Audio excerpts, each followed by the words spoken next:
This, that, these, those. Is, am, are, was, were.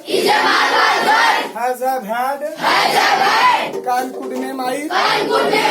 Should, must, ought to. Let us give.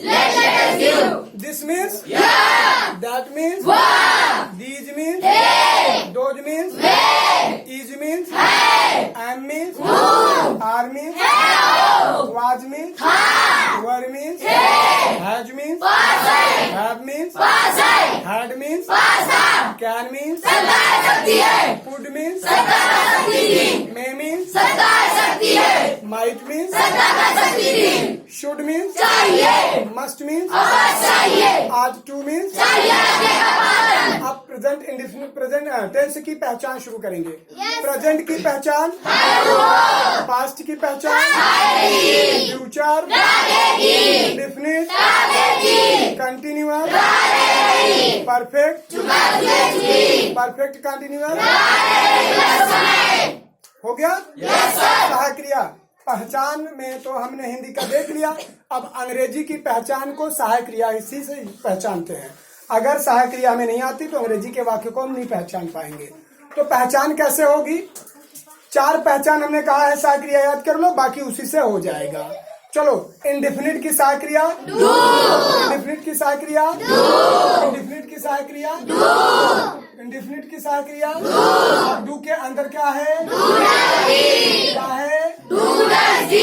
अब देखो, ये do does क्या हो गया? प्रेजेंट। और ये डिड। अब कंटिन्यूअस की सहायक क्रिया, कंटिन्यूअस की सहायक क्रिया। बी के अंदर क्या क्या है? इज, एम, आर, वाज, वर। अब इज, एम, आर किस टेंस की सहायक क्रिया हो गई? और ये परफेक्ट की सहायक क्रिया। हैव के अंदर क्या है? हैज। अब ये हैज हैव किस टेंस की सहायक क्रिया बन रही है? और ये क्लियर हो गया? अब देखो, फ्यूचर में 2 सहायक क्रिया याद करनी, एक याद करनी है। कौन? फ्यूचर की सहायक क्रिया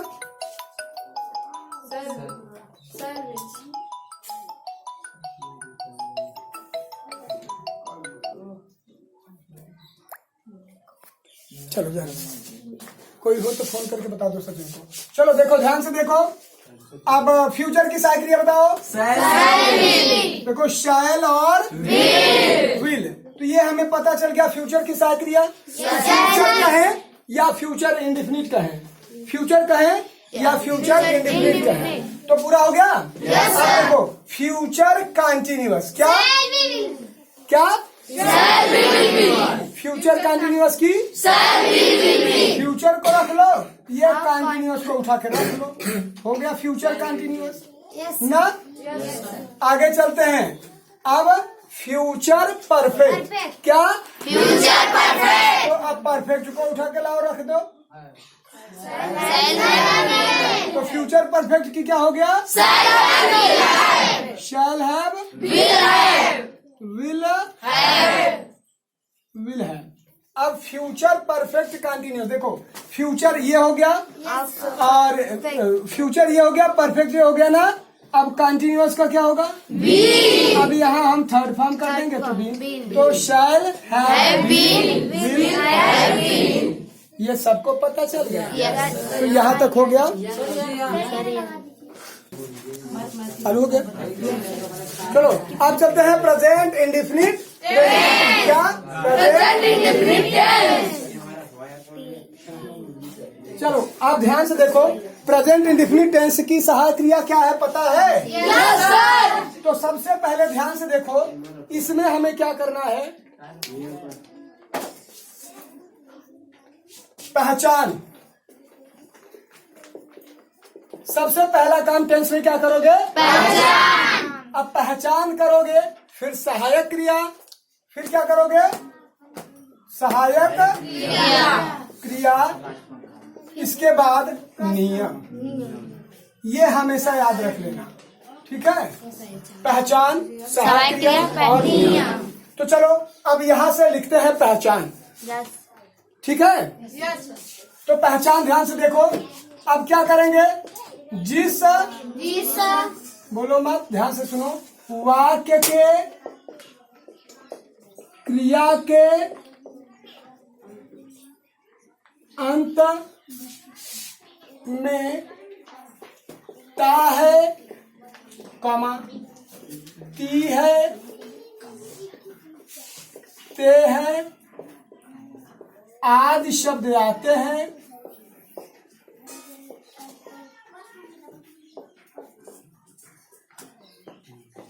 उसे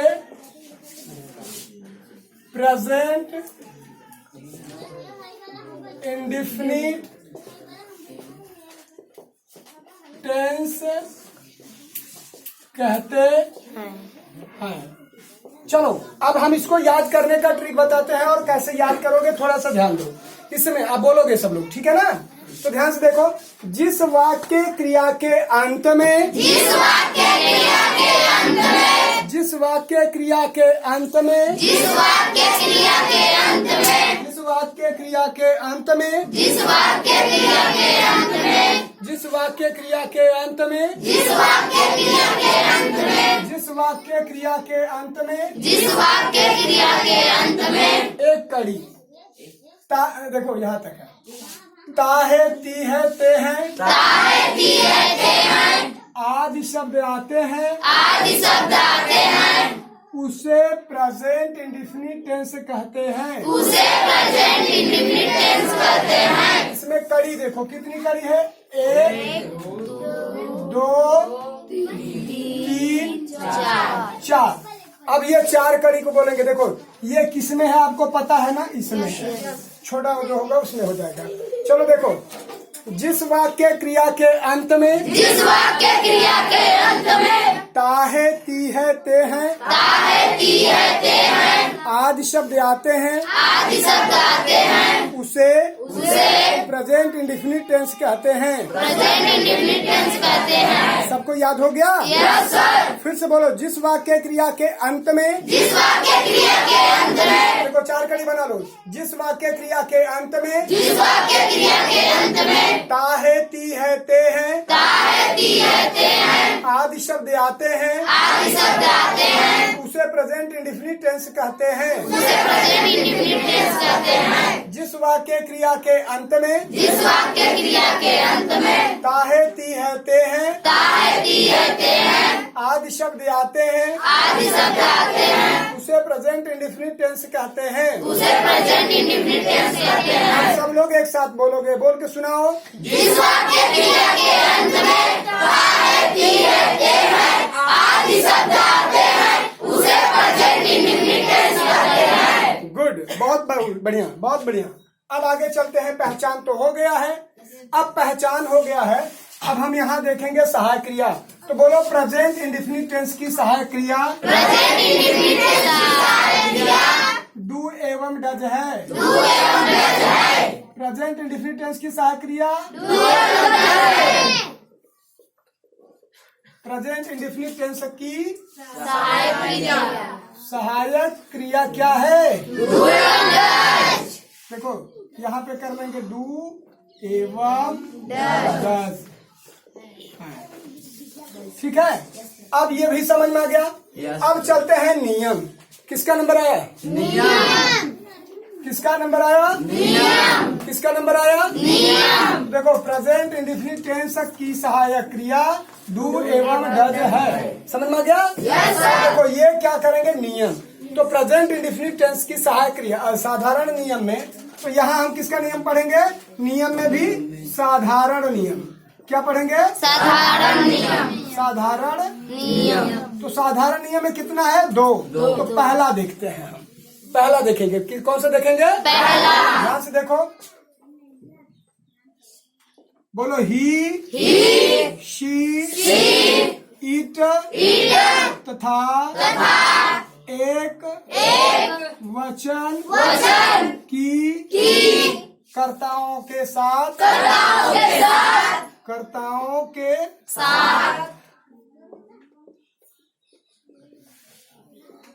अब क्या करेंगे?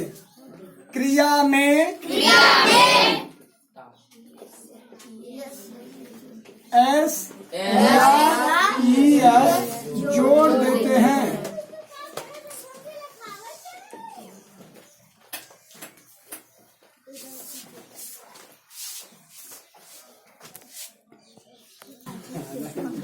चलो ध्यान से देखो, तो देखो, बोलो ही शी ईट तथा एक वचन की कर्ताओं के साथ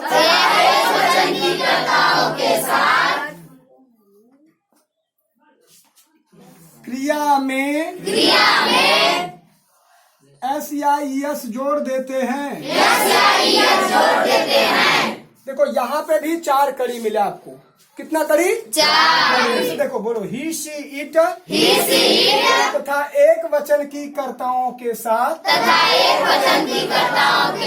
देखो ये ध्यान रखना, क्रिया में एस या ई एस जोड़ देते हैं। फिर से बोलो, ही शी इट तथा एक वचन की कर्ताओं के साथ क्रिया में एस या ई एस जोड़ देते हैं। सबको समझ में आ गया? अब देखो ये हम ट्रांसलेशन में कैसे देखेंगे, ध्यान से देखो। अब ये हम डिलीट कर देते हैं, तब तक हम पिछले की बातों को दोहराते रहें, रिवीजन करते रहें। प्रेजेंट की पहचान, पास्ट की पहचान, फ्यूचर की पहचान, इंडेफिनिट की पहचान, continuous, perfect, perfect continuous, present की सहायक, इंडेफिनिट की सहायक क्रिया, डू के अंदर क्या क्या है, इसमें कितने टेंसों की सहायक क्रियाएं हैं? 2। कौन कौन? Present, indefinite, past, indefinite. बहुत बढ़िया, हो गया। अब हमने अभी आपको दिखाया, अब हम यहाँ ट्रांसलेशन करते हैं और ये ट्रांसलेशन का तरीका बताते हैं। देखो, अनुवाद करने का आसान तरीका। ठीक, अनुवाद करने का आसान तरीका। सबको समझ में आ गया? yes, sir। अब ध्यान से देखो, इसमें करना क्या है, तो ये छोटा सा गाना याद रख लो। जब कहें गाना गाओ तो यही बोलना। क्या बोलोगे? गाना। यहाँ बोलोगे कर्ता क्रिया कर्म। तो यहाँ पे हम डाल देते हैं पहला गाना। क्या? गाना। तो देखो, कर्ता क्रिया कर्म। अब देखो यहाँ प्लस अन्य भी हो जाएगा, लेकिन उस जब जरूरत पड़ेगी तो हम लिख लेंगे, नहीं तो कर्ता क्रिया कर्म। तो हम कहेंगे गाना गाओ तो क्या करोगे? गाओ कर्ता क्रिया कर्म। एक बार और गाओ कर्ता क्रिया कर्म। एक बार और गाओ कर्ता क्रिया कर्म। एक बार और गाओ कर्ता क्रिया कर्म। गुड, बहुत बढ़िया। अब ध्यान से देखो अनुवाद करने का तरीका। पहले तो हम सबसे छोटा सा लेंगे। देखो, सोहन पढ़ता है। सोहन पढ़ता है। तो इसमें सबसे पहले सोहन को आप लिख लेंगे। किसको लिखेंगे? सोहन। किसको? सोहन। सोहन लिख लिया। अब पढ़ता है लिखेंगे ना। तो हम क्या करेंगे? पहले देखो, जब ता है ती है ते है आ जाए तो ये है का तो कभी मत लिखना। ता है ती है ते है में है का कभी मत लिखना। अब किसका नंबर आया? पढ़ना का। तो हम रीड लिख देंगे। अब देखो, पहला नियम मैंने लिखाया, जब कर्ता ही शीट या एक वचन हो तो हम क्रिया में एस या यस जोड़ देंगे। तो देखो यहाँ पे जोड़ दिया। समझ में आ गया? तो ये समझ लो, पहले इसको लिखा फिर इसको लिखा, इसको तो लिखेंगे नहीं। समझ में आ गया? Yes, sir। सबको समझ में आ गया? Yes, sir। इससे बड़ा वाक्य देखते हैं। सोहन किताब पढ़ता है। अब तो सबको समझ में आ गया होगा। पहले किसको लिखेंगे? सोहन। इसको देखो हमने लिख लिया। सोहन लिख लिया। बताओ ता है, ती है, ते है, आया है, ये कौन सा टेंस है पहचानो? और ता इंडिफिनिट। देखो प्रेजेंट इंडिफिनिट आ गया। तो प्रेजेंट इंडिफिनिट में हम इसको नहीं लिखेंगे। अब इसके बाद किसका नंबर है? ऐसे जाया करो, इसको लिखेंगे अब ऐसे, तो ये इसका नंबर आ गया। क्या लिखोगे? पढ़ना का। पढ़ना की अंग्रेजी बताओ? ये हो गया। अब ये चेक करो, ये एक वचन है कि बहुवचन? इसमें यस या यस जोड़ दो। अब ये किताब है, तो किताब के लिए लिखोगे ए बुक्स। एक बुक्स नहीं, ए बुक। सबको समझ में आ गया? अच्छी तरह से ए बुक। अब कभी कभी ये बच्चे पूछ लेते कि सर जी ये ए कहाँ से आ गया, तो हम इसको बता देते हैं। जब भी क्रिया के बाद कोई भी नाउन लिखा जाएगा, नाउन माने संज्ञा, और वो एक वचन है, बहुवचन है, कुछ भी हो जिसे हम गिन सकें, ठीक है, संज्ञा होनी चाहिए। और अगर उसको हम गिन सकते हैं तो उसके पहले ए नहीं गिन सकते तो नहीं। अब उसमें भी कुछ बातें और हैं जिसको बाद में बताया जाएगा। आप यहाँ सरल बात जान लीजिए। आगे चलते हैं, इससे बड़ा वाक्य देखते हैं। देखो, सोहन प्रतिदिन किताब पढ़ता है। बताओ कुछ वाक्य बड़ा हुआ कि नहीं? अब क्या आपको डर लगने लगा है? नहीं। पहले बताओ किसको लिखेंगे? बस अब रुक जाओ, कुछ मत करो। किसका नंबर आया? है का ना? नहीं सर। है का? नहीं सर। बस है की अंग्रेजी क्यों नहीं लिखोगे बताओ? प्रेजेंट इंडेफिनिट में है की अंग्रेजी नहीं लिखी जाती। तो हम इसको काट देते हैं, चलो नहीं लिखेंगे। किसका नंबर आया? पढ़ता। किसका नंबर आया? पढ़ता। पढ़ना की अंग्रेजी बताओ? रीड। किसका? रीड। चलो ठीक है, तो अब हम रीड लिख दिए। अब एक बात बताओ, ये सोहन एक वचन है कि बहुवचन? एक वचन। जब एक वचन है तो इसमें कुछ चाहिए कि नहीं? Yes, अगर ये बहुवचन होता तो इसमें कुछ नहीं है, बस इतना काफी है, तो हम यहाँ लगा देंगे। किसका नंबर आया? किताब का। किताब की अंग्रेजी बताओ? A book. अब किसका नंबर आया? प्रतिदिन की अंग्रेजी बताओ? डेली। सबको समझ में आ रहा है? Yes, sir. सबको समझ में आ रहा है? Yes, sir. अब इससे भी बड़ा करके दिखाते हैं। देखो, नाम बदल देते हैं थोड़ा सा। मोहन प्रतिदिन घर में अपने भाई के साथ किताब पढ़ता।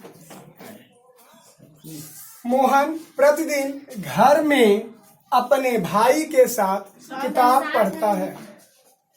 मोहन प्रतिदिन घर में अपने भाई के साथ भूल गए, साथ किताब पढ़ता है। सबको समझ में आ गया? Yes, sir. अब एक बात बताओ, इन वाक्यों को, इस वाक्य को देख करके आप लोगों को डर लग रहा है? No, सबसे पहले बताओ हम क्या करेंगे, किसका लिखेंगे? मोहन। गुड, मोहन को हमने लिख लिया। अब बताओ किसका नंबर आया? है का? है का लिखा जाएगा? अच्छा, किसका नंबर आया? तो पढ़ता को क्या लिखेंगे? रीड हो गया। अब मोहन एक वचन है कि बहुवचन? यहाँ क्या लगेगा? अब किसका नंबर आया? किताब। क्या लिखेंगे? किसका नंबर आया? देखो, के साथ। भाई उसी का नंबर है ना? के साथ। कितना मैंने के साथ? विथ हो गया। अब बताओ, ये अपने भाई आया है, तो पहले भाई का लिखोगे कि मिला के अपने भाई का लिखोगे?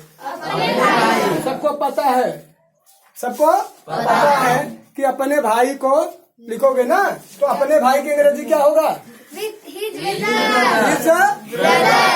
His brother. तो यहाँ पे हिज क्यों आया ये भी पता होना चाहिए। यहाँ सोहन पुरुष है, अगर कर्ता पुरुष होगा तो अपना के लिए हिज होगा। हिज ब्रदर, ये हो गया। अब आगे देखो किसका नंबर आता है? मे का। किसका नंबर आता है? मे का। अब देखो मे का अंग्रेजी क्या होता है? ठीक है। अब किसका नंबर आया?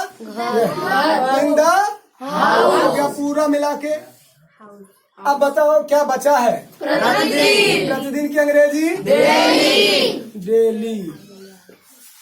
बस आज के लिए इतना। ये आपको सबको समझ में आ गया? सब लोग खुश हो? बढ़िया से समझ में आया कि बकवास? एकदम बढ़िया से। और आप लोगों को याद हो जाना चाहिए, पूरा याद करके आइएगा।